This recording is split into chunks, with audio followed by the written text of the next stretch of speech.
Lighting is absolutely essential to enable us to work, rest and play, as cliched as it sounds, and to create that wonderful ambience and change the mood when needed. Lighting is very important in any space and can transform a space that hasn't had any other changes to it other than lighting.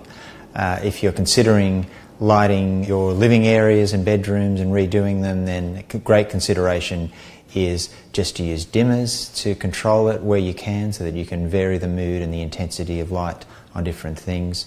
Dynamics in light is the best way you can actually get the most out of a space, by making the lights as accents rather than consistent lighting through the space. Lighting can definitely transform a space by creating depth and atmosphere, picking out some features within the property, giving you a really exciting mood when you step into the space, and create some wow factor even just with the depth of light you use in a space. These days, in a modern home, there's not one room that serves one purpose. So therefore your lighting has to be flexible and adjustable to suit the needs of those individual spaces. For example, in your living room, there'll be times where you just want to kick back and relax, and to be able to do so, you may not want those harsh lights on, so therefore the ambient light and dimming those lights down, or just having some key table lamps on. There'll be times too when you may want to read and you will need a lamp, perhaps it's a floor lamp, right up against the lounge where you're reading.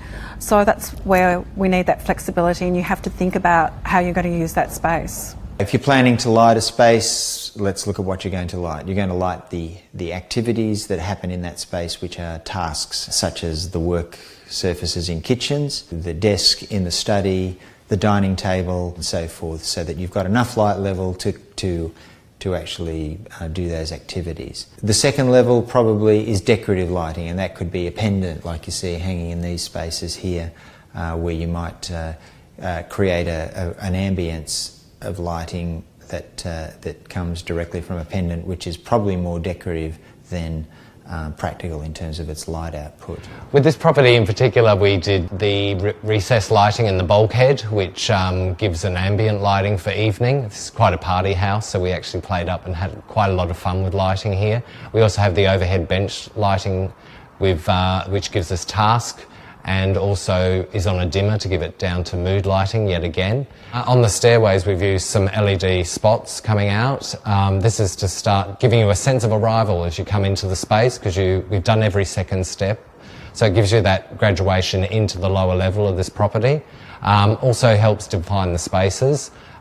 We used LED because there is small children in the home, making sure that they didn't heat up too much, and that they weren't overheating within the cavity that they're in.